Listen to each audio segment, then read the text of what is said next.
I'm really excited about this session. This is a session that has been in the works for literally months. I'm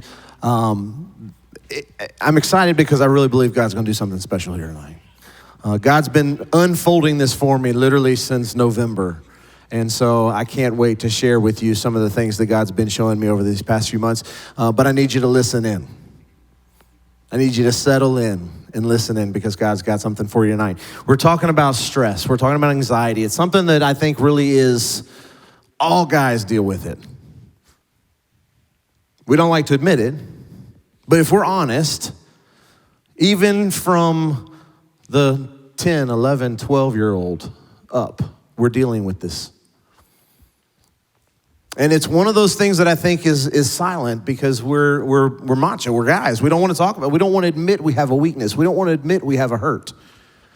And so as I was preparing for tonight specifically, I started looking up, and some of the statistics that are related to stress are really alarming. It's really an epidemic. Listen to some of the things I found. CNN wrote an article called "Stress is Really Killing Us."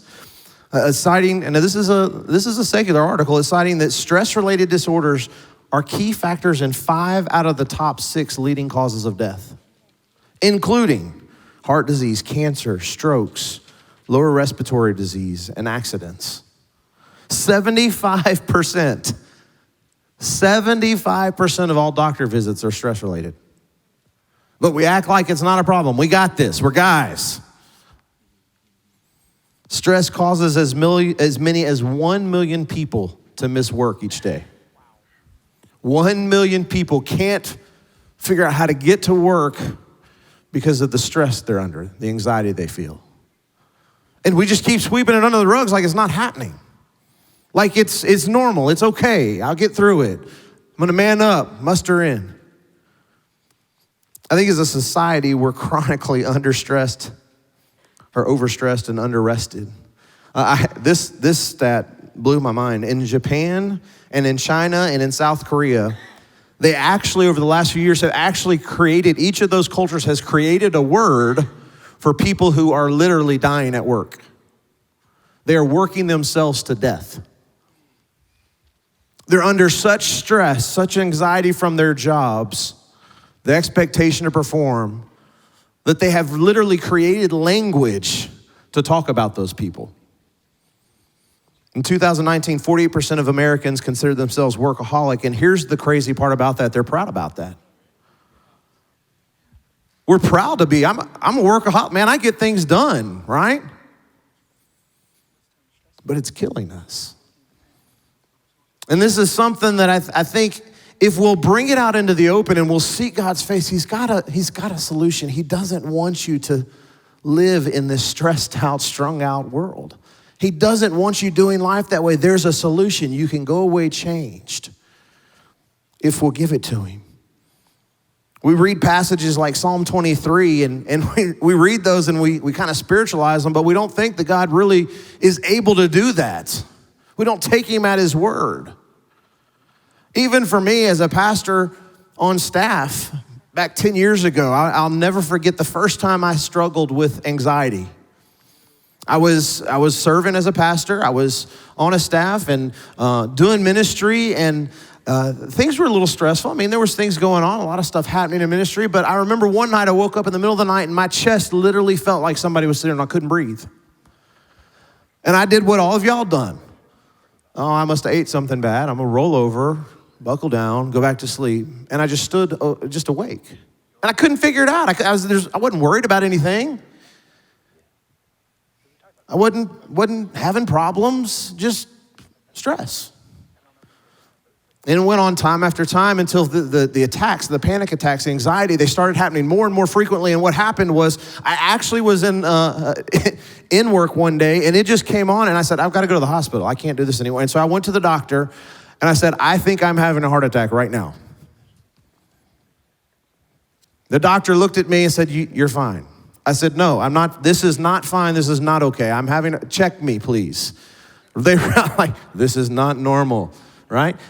They ran all the tests they run on hearts, and I don't even know what they are. I just know that they said, look, you're okay. Are you under any kind of stress? I said, not that I know of, no. I mean, I'm working and life is moving, but we all deal with that, right? I mean, we just got to bow up and keep moving on. I said, no, this is called an anxiety attack. This is a panic attack. That's what this is. And so for the first time in my life, I was like, man, what am I doing? How am I supposed to handle this? But there was a little bit of a key in that moment for me, because he said, there's nothing wrong with you physically. This is a mental thing. You just gotta, when you feel this way, I can give you a drug and it'll help, but there's nothing wrong with you. And so I decided in that moment that I'm gonna start fighting this. Well, if this is just a mental thing, I can play a mental game. If this is mental, then I'm just gonna put my head down and I'm gonna be like, God, this is not a real thing. I can handle this. No big deal. It's go time, right? And that's how we do it. But what if there's a spiritual solution to this problem because it's a spiritual origin? What if there's something that can set you free so you don't have to keep dealing with these things? That's what I want to talk about tonight. That's what I want to discover tonight. And here's what I came to understand as I've gotten older, not because I'm that much older or that much wiser, but it's something that just keeps coming back. It just looks different. As I begin to, as a father now, as I look at my kids, there are times when I can recognize that stress, and the reason they're responding the way they're responding is because they're stressing their life. And I need to help teach them how to deal with that stress. And then when you get a little older, and again, mine happened when I was 30 is when this panic attack started happening from the stress, and it looks differently. And then now I'm 40 now. 10 years later, it looks different, but it still can pop up. And so this is something we all have in our life. And so as we were talking through and praying through about conference, this topic came up and I said, listen, I know this is something God wants us to touch on, but I want to do it a little differently tonight. I want to do it in a panel form first because I want you to find yourself in this moment. And I don't want you to shy away from it. And so I've asked some guys to join me. We mentioned them last night. The first guy is Andy Cowdery. I call him Rabbi. What, is he going to magically appear? Oh, he's going to magically appear from the curtain. Andy, give Andy a hand. Listen, this guy. Listen, I call him Rabbi because he did a staff chapel not too long ago, and he dropped some truth bombs that I was just like, bro, you can have my seat. It's cool. It's not going to bother me. It's your seat, man. It's a good seat. Andy's really cool, but the reason Andy's kind of representing those 20-something, those late teens. He's just finished schooling, kind of moving on. So he's at a good phase of life where he can remember back some of those stresses. The next guy I want to bring up, Chris Reese. He's our student pastor. Woo! Chris is kind of in that 30s and 40s with kids in the house, raising teenagers, definitely some unique stressors in his world. And then pastor who is full of unconditional love, acceptance, forgiveness, grace, and mercy. Allows me to stay the father of the house, representing all the young men in the house in their 50s and 60s. He's actually bringing the wisdom to the room. That's right. We all love you, Pastor. I'm sorry for what I said last night. It wasn't. Sometimes that's youngness talking. More maturity, more wisdom, but different set of stressors when kids are out of the house and kids are gone. And so I just want to throw some questions out and let these guys kind of talk about where they are in those and what that looks like. What does that feel like? And so first question is, it's simple, it's easy. What does stress and anxiety look like for you? You know, how would you describe that? What, if you had to put a picture with it, or how would you describe, what does that stress, what does that anxiety look like? Me? Oh, sure. that right there. Stress and anxiety for me, they're definitely two different things. Anxiety being like the fully evolved version of the first. I think stress for me in my own life looks a lot like a million things coming at me in different directions, and I can only look in one direction at a time. And so it's that feeling of not having control in a moment, or usually leading up to an event. That's when I tend to get stressed, whether it be here at church or just in my own life leading up to an event like that. And then anxiety is something for me that has really only been present since I entered adulthood, kind of go figure, but it's really something that I I denied for a really long time, because in my generation, anxiety is so common. It's almost like a personality trait, and it sometimes minimizes the severity of it. I have a lot of friends that deal with that, and siblings that have panic attacks, and so I was always like, that can't be me, that can't be me, that can't be me. And so when I started getting an unexplainable pain in my chest, conveniently in the middle of a semester and, working and getting more on my plate, or certain things happening at home, this and that, I was like, man, and this is another thing on top of it. I thought that it was on top of it, but that was just the result of all of those things. And so, and I had to accept, I was like, okay, I'm anxious. What do I do? Yeah, Pastor? What does stress look like to me? Let me think for a second. The best way I can describe stress for my life is trying to get a drink of water out of a fire hydrant that's been opened. Or for those in the room that remember the old Tarzan and Jane epic stories, feeling like I'm caught in quicksand, and like Andy, it's out of control. I can't dig my way out. I keep getting sucked down into this hole, and I can't find my way out. That's the stress. Anxiety for me is somewhere between stress and full out fear. The Bible's clear, be anxious for nothing. It's great that Paul wrote that, but I'm sure he got anxious at times, when he's out there in the middle of the water, shipwrecked and out of control. So for me, in the overall sense, stress and anxiety is when life seems to be spiraling out of control and there's virtually nothing you can do about it. It's like jumping out of an airplane with a parachute. You go to pull the parachute and everything tangles up and you just drop, free fall. Yeah. I love that you both separated stress and anxiety. Stress is not necessarily sin. No. It's a reality. Yeah. What you do with it is where we start getting into spiritual issues and connotations and things like that. Chris, how about you? Yeah, I'd agree. For me, stress and anxiety. Stress is the environment I live in. Anxiety is how my body and I respond to it. And I was kind of praying through some of the answer on this, and I thought back to when my wife and I were dating, and I was about 21, I think. And so we had gone over to the other coast, and I'd only ever swum in the Gulf of Mexico. And so I was not aware that the ocean was more intense. And so we were out playing in the water, and I decided I was going to be the cool guy and show off. So I went further and further out past everybody, and I get out there, and I'm at a point, where I could still touch the ground. But when the swell came in, I had to jump. You know what I'm talking about. When it came down, it'd be right below my nose. And I remember just so clearly, because I nearly died, something happened. Like the toe pulled me, and I just went over a drop-off. And all of a sudden, the next swell went down, and my foot went down, and there was nothing. There's nothing underneath me. And all of a sudden I was floundering, and I felt like everything that I had, stability there just 1 second before was gone from one moment to the next. And that was bad. That was not a good day. And this was incredibly difficult to survive and to breathe. And then I looked back towards shore. This gets emotional for me. And I saw the woman that I was in love with, that I was dating and I wanted to marry, had followed me out to the point that I was at because she thought I had tested it and I was doing it because I knew what I was doing and it was safe. And of course, yeah, he's my knight in shining armor, which is what I wanted to be. And I was trying to impress her anyway. But now I'm drowning. And as the swells are going up and down, all I keep seeing is her head going below the water increasingly because she's a full foot shorter than me. And so she's drowning 10 feet from me and I'm drowning 10 feet out. And I'm the guy that caused the situation. And I'm also the one who's expected to resolve it. And it could only be the Holy Spirit. Thank God the resolution was wave caught me, pushed me back in, and I got my footing back. I got to Annette, and I grabbed her arm, and I held her above the water while I'm thinking, if the last thing I do in this life is keep her from drowning, that'll be good. That'll be okay. But I don't know if I'm going to make it all the way back. And the end of all that is, the reason it keeps coming back as an illustration for me, what it feels like is, it was 10 years before I told her that I nearly drowned that day. I never wanted her to know that I was in crisis. I wanted her to believe that I was in absolute control and I had all this together. And for me, there's the stress of it, and the anxiety was my response, and the inability to even admit that I was in massive danger and the whole world was about to go down.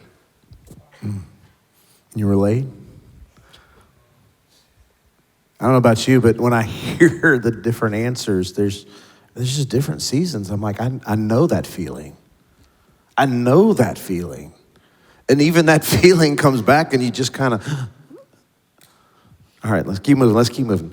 What are some areas of stress that you're facing in your current season of life, maybe that's different than previous seasons? We'll start with Pastor on this one. Thanks. Well, the Bible says to everything there is a season and a time to every purpose under heaven. So we know that seasons change, they come and go.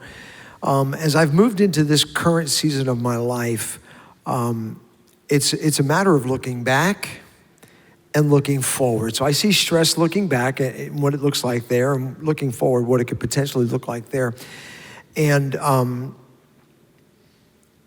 whether we like it or not, as we go through life, if we motivate through life, move through life, we're going to make some decisions, choices that maybe looking back we wouldn't have made. And there's a thing called regret. I wish I hadn't. I wish I didn't. I really shouldn't have. And so for me, when I camp there, when I let my mind and my heart go there and I dwell on that, I feel stress over regrets. Yeah. And then when I think about the flip side of that, looking forward, then a different word pops into my mind, and that word is uncertainty. Okay? I'm in my 60s, 67, and so I'm looking to that, that line out there somewhere, and it's filled with uncertainty. And the reason it's filled with uncertainty is because I've not been there yet. But the guarantee I have is when I get there, he'll already have been there waiting for me, so. That's it. Chris? Yeah.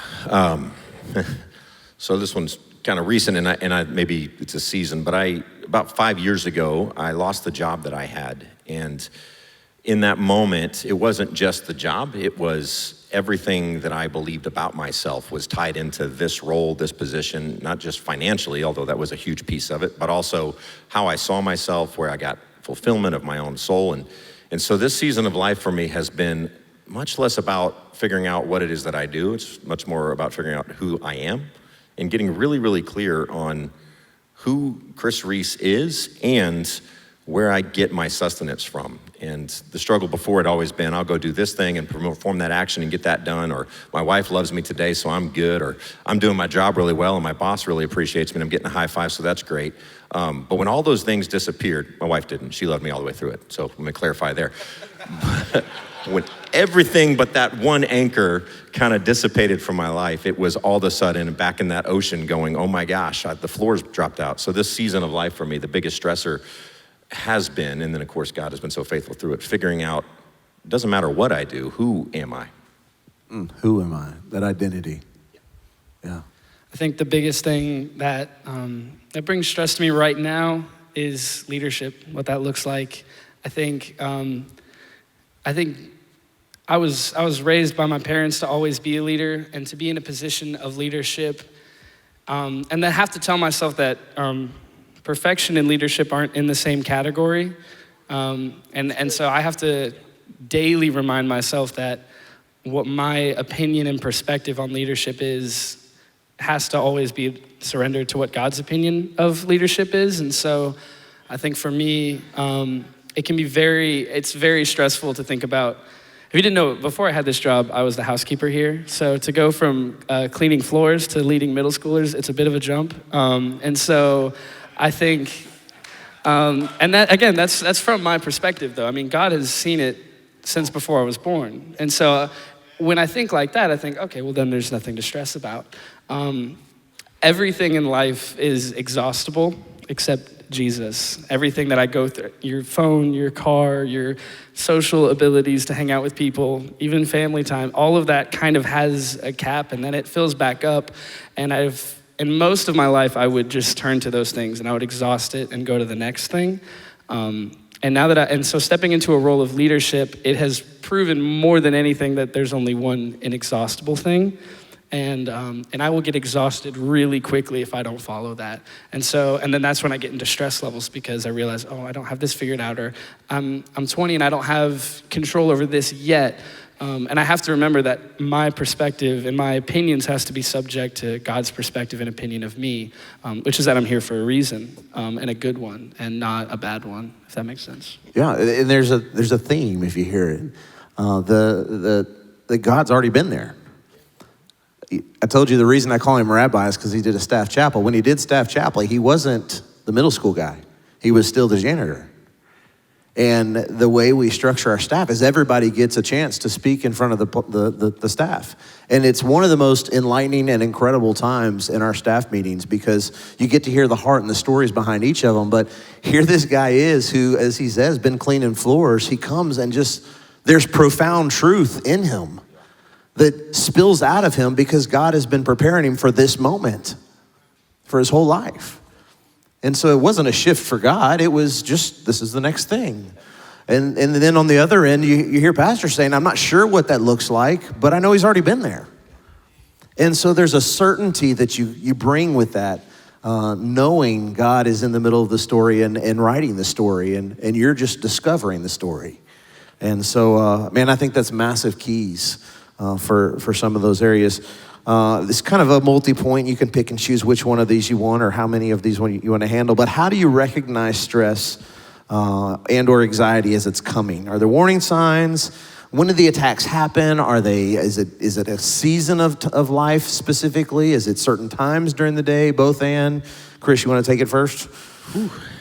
Yeah. So the way I know that I am in extreme stress, it is occasionally physical for me, but for the most part, I disappear into my addiction. And what I mean by that is if I'm overwhelmed and frustrated because everything out here is not working, I go find one thing I can get control over, and I will just disappear into it until I can stamp it done and feel accomplished.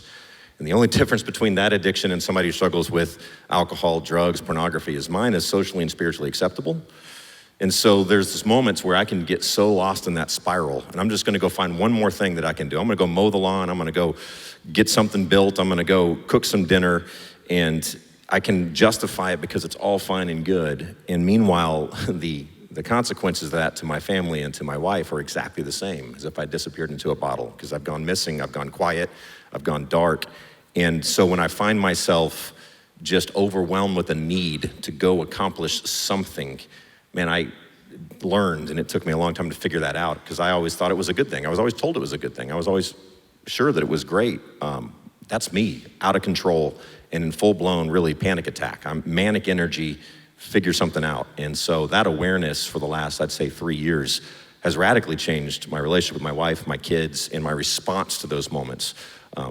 That's what it looks like for me. Absolutely, man. It's so funny. You start to hear the different people's stories, and it just registers all the things that, oh, that's why I do that. I don't drink, but I go to this, or I don't look at porn, but I go to, this is my fix. This is my control mechanism. This is the thing and really you're just replacing the stress with control. You're not eliminating it. You're trying to numb it. And so, Pastor, what about you? Some of the things that are kind of warning signs for me is loss of sleep. I'm restless. I'm not sleeping well. I wake up tired, even though I've been in the bed 8-9 hours. It doesn't matter. Most times it won't be 8 or 9 hours, 4 or 5, and I'm up and I'm pacing, I'm walking, I'm reading, I'm up, alert, and my brain is like this hamster on a wheel, and I can't stop it. It's trying to figure it out, because in figuring it out, that's where you're taking the control.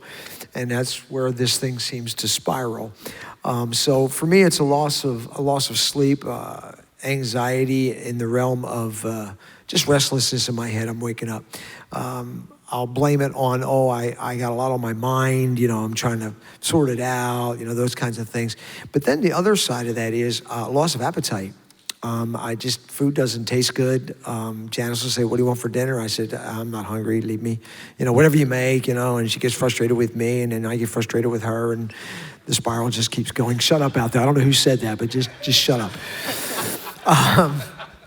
And the way I respond to that is a little bit similar, quite similar to Chris. The only difference is I go wash and wax and detail my car.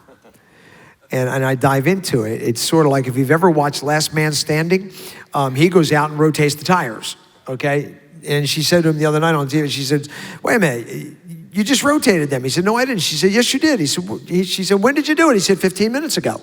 Okay, he had just finished rotating the tires on his antique pickup truck. And I just go out and I kind of lose myself, mind-wise, in just washing and waxing and detailing my vehicle. I think for me, it's actually almost a little opposite to that, where food probably tastes better when I'm stressed, personally. Amen. Amen.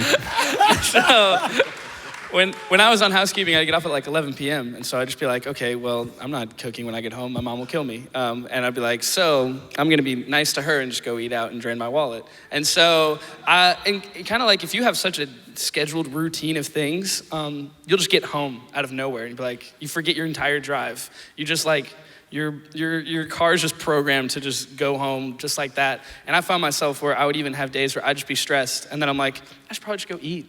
Or, and then that would happen, and then I'm like, I'm not even hungry. What am I doing? And I'm just kind of trying to avoid. Another signal for that, I actually, this is not a very like every man's conference thing. Cleaning my room helps me a lot, I'm not gonna lie. So I look, cause I'm like, I can be a mess internally, I can't be a mess visually too. This is just too much. And so I'll clean my room, and so when everything in my room feels good, I'm like, this is fine. I clean my car. Yeah, okay, that's true, yeah. I know where I'm bringing my car and my people to the house next time. Just gonna park my truck out in there. Don't worry about it. Sorry about the week, but here's my car. So that's one thing that I would run to. I also, podcasts and sermons, and this is what I thought was a good thing at first, but it's really not. I just kind of use it as a way to shut my brain off and try and just listen to other people talk. And at first I'm like, man, this is just so great. I'm just listening, receiving wisdom, but I'm like, I just don't want to face the things that are stressing me out. I'll just want to listen to other people talk about how they're doing good. And so I do a lot of podcasts when I drive, and a lot of listening to other people, when a lot of times the thing that's stressing me out probably isn't too stressful if I just write it down. Writing really helps me. But yeah, so cleaning, eating, listening to other people's conversations, getting out of my own world, and even sometimes community of friends.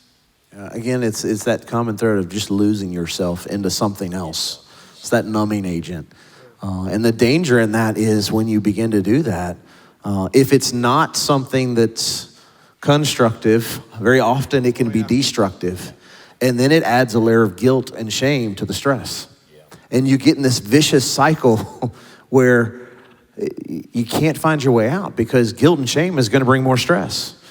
And then you're gonna respond in that cycle, and you just get lost in it. And so, even workaholics, it's funny because there's an element of work and all that. That's that cycle. And man, that just, God's gonna deal with that tonight though. Good news. All right, I'm trying to cause some stress and anxiety here. This last question, I didn't give you this question to prep, so stress. On the fly. And we're gonna start with you because you're the low man on the totem pole, so listen carefully. Do you even drink from this thing? Do I get to keep this? Do I get to keep this? That's yours. Well, you just drank out of it. Yes. Nobody's buying it. It's yours now. Yes. How has anxiety and stress affected your life relationally, physically, spiritually, mentally, or emotionally? Easy. No, I'm kidding. Let me think. Relationally, okay, so it has affected relationally. Community helps me a lot. Sunday nights here are like the answer to my week, personally. Sunday nights being in this room, I've had stressful weeks or things that I didn't know the answers to, and then I just I show up. No one has like a word for me that just makes me cry or anything, but just being around people that I know care really unlocks that. But on the flip side of that, I think that I can get in a really bad space when I think that the people that I do life with won't understand the stress that I go through. Because I kind of tell myself, I'm like, well, no one's doing exactly what I'm doing at my age, so why open up about it? And even if they are, how can they understand what I'm going through? And it's kind of this lie that I tell myself. And I think one of the worst places that you can be in is when you're surrounded by people that care about you, but you're not emotionally there. You're just checked out. I have a place that I go every Friday. I get coffee there, and I go with my friends, and that's like just the most low stress place ever.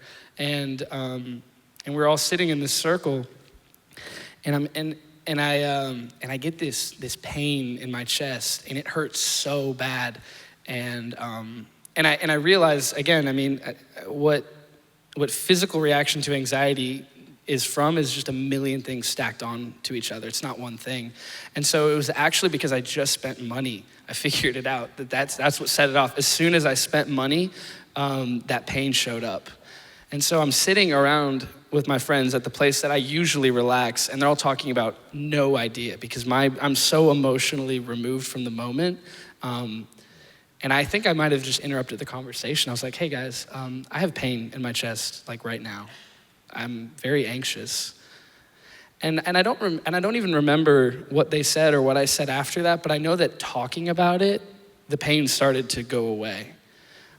Because it's really not about answers sometimes, it's just about being heard, which is something that's difficult to admit as a guy. And so emotionally drawing away from your community is one of the biggest dangers for me relationally. And spiritually, guilt and shame. It's like, I think you have to work yourself out of it. Or like you have to, like, God was so nice enough to get me here that if I fall off, like, don't worry, God, like, I got it. I'll get back up myself. Like, I'll take care of this one. Like, you're doing enough. And it's this wrong thinking that you think you're being productive by trying to earn your spot back on grace, but it doesn't make any sense that way. And so for me, that will always hold me down. So a constant awareness that I'm forgiven and that, again, grace is inexhaustible. That's what usually helps me in that area. That's good. Restate the question. So how has that anxiety affected your life relationally, physically, spiritually, mentally, and or emotionally? That's a 2-hour sermon, by the way. Yeah, I know. That's a 2-week series. 2-week series, chose maybe two. a month or a year. You've got 1 minute and 42 seconds 2021 at least. theme. 2021 theme, he just said. Yeah, right. Relationally, it shuts down communication because you're kind of zoning out, going into your own world. And the only conversation you're really having at that time is with yourself. And that's where the guilt and shame, again, continues to spiral because you don't feel good enough.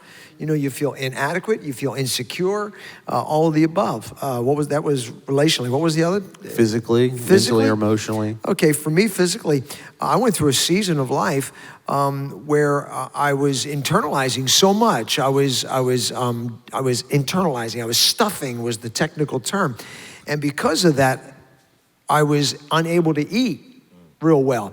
And I can still remember we had gotten Chinese, and I'm sitting on the sofa eating Chinese. I love pork fried rice, okay?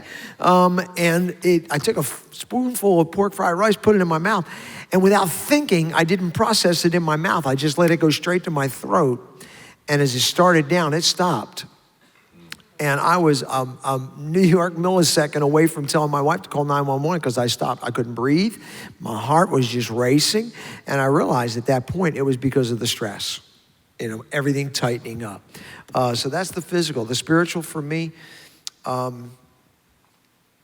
understand I'm pastor, so you got to let me be transparent in this moment. It shuts down my prayer life. I come in here 4 mornings and 1 afternoon a week. Okay, Saturday afternoon is my prayer time, but 5 days a week I'm in this room and I'm walking these aisles and I'm praying, and I'll get to a certain point. And I will stop and say to myself, you're talking to yourself, not God. And it's because I'm trying to process the stress that I'm walking out. And so it hinders my prayer life. And so I've got to go back to step one and cast my cares upon Him and say, you'll sustain me, trusting in Him, He'll keep me in perfect peace.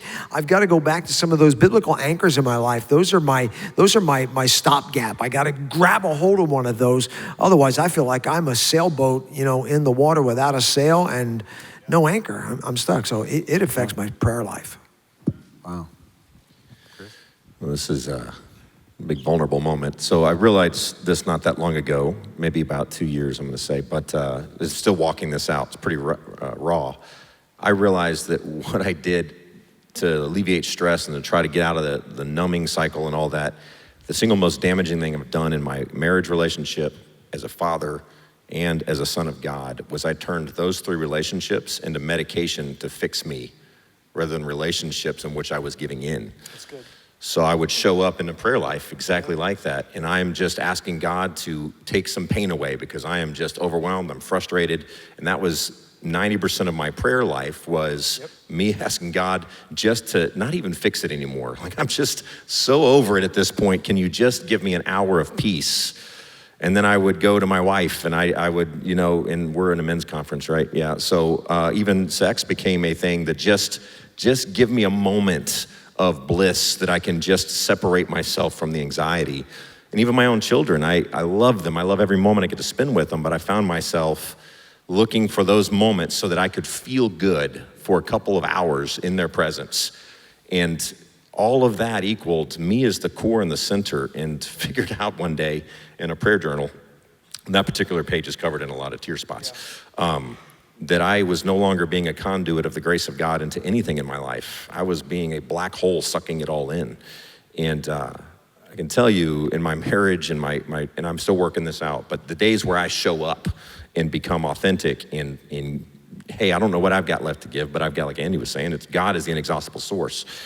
Everything changes because it radically impacted me. And as a pastor, as someone who's supposed to lead someone spiritually, I found myself wholly incapable to doing it because I showed up wanting them to appreciate my ministry so that I could feel good about myself for a little bit. And that's a hard look in the mirror that day.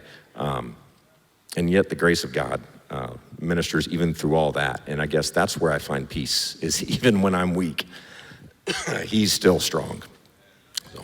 But Josh, if I could just throw something on top of that. As men, we're performance driven.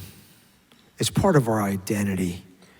And if we could somehow find our way into that place where we're not as performance minded as we are relationship minded, performance out this way rather than relationship this way, I know that's really helped me in recent years. Because if we're not careful, our identity is wrapped up in that performance, that role, that position. And at the end of the day, it's could be all stripped away, and the only thing left is that relationship. Yeah, when you say that, I can't help but think that so much stress seems to come on in those years where you begin to step away from your sonship in the natural. Exactly. And you begin to take on, what does it mean to be a man? Yeah. And that's when that anxiety begins to start. And I think that's a massive key into how do we unravel stress and anxiety, is coming back to that identity as a son that has a father, that has an answer. And so we're gonna camp there for a few minutes. Has this been helpful so far? Man, can y'all thank our guys for coming and being transparent?